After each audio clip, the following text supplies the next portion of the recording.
ভিডিওর শুরুতেই জানাই সকলকে শুভ ষষ্ঠী। মা ষষ্ঠী সকলকে খুব খুব ভালো রাখুক। তো আজকে যেহেতু শুভ ষষ্ঠী, আর তাই জন্য আমরা রাত থেকে শুরু করে দিয়েছি, সমস্ত কিছু রেডি করে নিয়েছি। এবারের পুজোটা খুবই সুন্দর করে হয়। পাড়ার সকলে মিলে এক জায়গায় ষষ্ঠী তলায় মা ষষ্ঠীর নামে সকলে মিলে পুজো করে। সুতো বাঁধা, যা যা নিয়ম হয় আর কি, সমস্ত কিছু। আর এখানে আমার এই মা ষষ্ঠী পুজোটা দেখা, এ নিয়ে আমার 2 বছর দেখা এই মা ষষ্ঠীর পুজো। তো তোমরা দেখতেই পাচ্ছ, সুন্দর একটা লাল টুকটুকে শাড়ি পরে রেডি সেডি হয়ে মা ষষ্ঠী তলায় গিয়ে মায়ের আরাধনায় আমি বসেছি, সকলে মিলে পুজো টুজো করছে। আর এদিকে আর এখানে সবাই সুতো বাঁধছে, পাঁচালি পরে পরে গিট দিয়ে দিয়ে যেটা সুতো বাঁধতে হয়, তো সেটা করছে সবাই। তো এদিকে এই সুতো বাঁধার পার্টটা না খুব ইন্টারেস্টিং, মানে ভীষণ সুন্দর।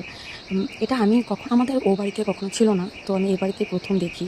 তো আমার ভীষণ ভালো লাগে, মানে অপেক্ষা করে থাকি এই ষষ্ঠী পুজোটার জন্য। তো যাই হোক, আমাদের এখানে পুজো কমপ্লিট হয়েই গেছে। তো এবার আমরা পুজো কমপ্লিট করে আমাদের শার্ট নেওয়ার পালা। তোমাদের কাদের মধ্যে এই ষষ্ঠী পুজোর রিচুয়ালটা আছে অবশ্যই জানি, আর কেমন লাগলো ভিডিওটা অবশ্যই জানি। দেখা হচ্ছে অন্য কোনো ভিডিওতে। চলো আজকের মতন টাটা, সকলে খুব ভালোভাবে ষষ্ঠী কাটিও।